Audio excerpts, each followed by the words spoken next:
Hi, welcome back to my semi-regular feature box watch. So this is what I've been watching on the TV, Box on the Box.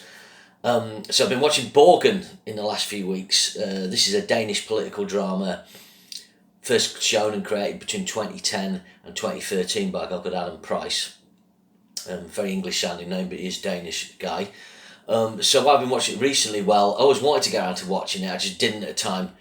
It's appeared on Netflix recently. They've got the rights to show the 3 series, and the rumours are they may creating a 4th series. So this is something Netflix has been doing recently, is getting old properties and rebooting them.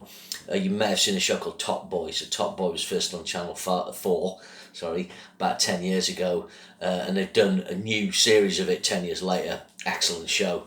So Borgen is a political drama about Bridget Nyborg Christensen, and this character is the first female president against all odds of Denmark.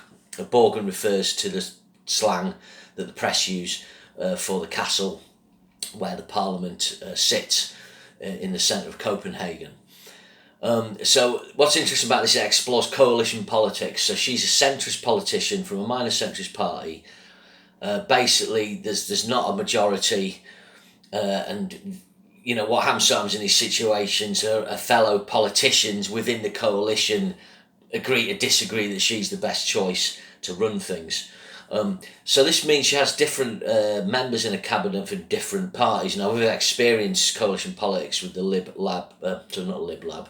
the Liberal Conservative Liberal coalition, but this is across several parties. She's got a representative of the Greens, Labour, or the Danish Labour Party, and the Conservatives. She's, like I say, centrist, but she also has to deal with other politicians to get stuff through. So she often deals with the hard and far right of Danish politics. So this is something that's different for us. Is our very hard right and some would say far right parties don't have any representation in Parliament in this country. Why is that? Because we have a first past the post system, which means even if you get 4 million votes like UKIP did a while ago, that doesn't always transfer into seats. Whereas I suspect in Denmark, but don't quote me, in other Scandinavian countries and other countries in Europe, they have what's called proportional representation. And that means all the votes kind of count, and then numbers of seats are kind of distributed that way. There's various arguments which is better. I'll not go into that. I don't think I know enough about it. But anyway, that's kind of my understanding of it. So Bridget Nyborg Christensen is played by, and I'm just going to look and pronounce this, it's Sides Babette Kunsen. I might be wrong there. You may know her. After this, she went and did the first series of Westworld. She also appeared in a show recently called The Accident with Sarah Lancashire on Channel 4.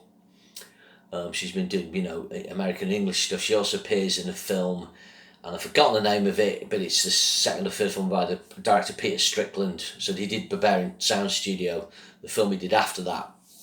She appears in. It might come back to me. Sorry, it's a kind of weird sort of erotic drama.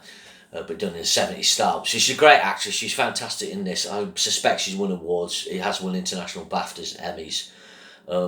The other 2 main characters is a TV news anchor called Katrina Fonsmark, played by Birgit Hort Sorensen. So the show explores how the media reports on what her cabinet is doing, how it reports on scandals. There's also a guy from a kind of tabloid-style news channel who's really, really, really sleazy and does terrible things. And the other main character who's in a relationship with, or later on has been, and later on he is, with the Katrine character, is he's her spin doctor, so he's the Alistair Campbell figure. He's called Casper Juhl, he's played by a guy called Pilu Asbæk. I might have mispronounced that, so apologies to people in the Danish-speaking world or people who speak Danish.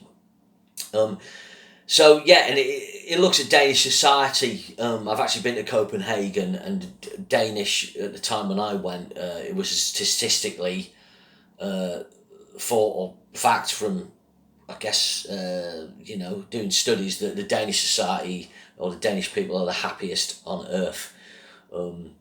Why that is, I don't know. It's very cold, but if you go to Copenhagen, it's very clean. Everyone's on bikes. It's a well-run place. The Danes are very mellow. And I think this sort of captures that. It captures their sort of easygoing nature, but also there is heated moments as well. So it's interesting in that way.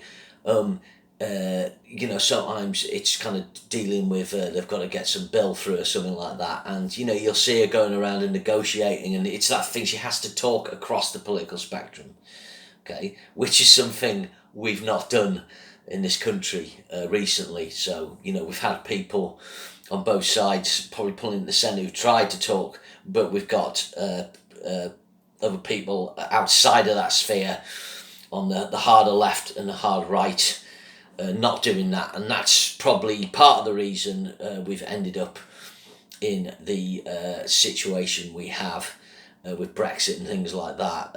Also, there's an argument with the proportional representation. If more extreme elements had got representation that way back in previous elections, that may have calmed waters, but I don't know. Who knows?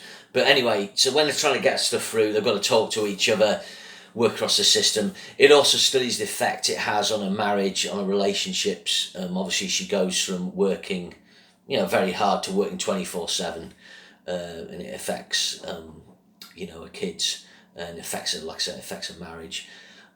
So, like I said, I've done the first two series. I'd say it's a really good show. I'm not like, Borgen's amazing, but if you want something intelligent, if you want something more cerebral, it's quite long. It's not one of these shows where you get an hour long show. In actual fact, it's 43 minutes because the adverts are taken off. It's 57, 58 minutes long, so you can skip the credit sequence and recap. And the end bits, you're looking at 55 minutes, so you're typically watching one episode a night, maybe two. But like I say, it's been a quality show. I'm glad I got around to watching it. I never watched The Killing at the time. I watched the American remake. So that's still potentially on my Scandi list. Sorry, just swallowing. And I've got the bridge set up as well. I've been taping that and looking at that on catch up. So I may get around to watching that. Incidentally, when I went to Copenhagen, when I visited it, I actually got the train across the bridge that's featured in that series over into Malmo, which is a city in Sweden. So I went to Sweden for a few hours. Boring fact, Malmo, if you like, what Wallander, the Swedish one with Krista Henriksson, it always goes on about he's in your stad, and then often there's a cop or there's a case and they have to go to Malmo. Quite interesting. I've diversified there anyway, or digress, sorry. But it says here, it was announced on 29th April 2024 in partnership with Netflix and DR, 4th series with the original creative team, and Sidus Babakunson and Bridget Hort Sorensen reprise in their roles of 2022. So there's going to be a 4th series of Borgen. So that's it. That was Box Watch on Borgen. I'd mark this show a kind of 7 or 8 out of 10. So it's a good show. Cheers.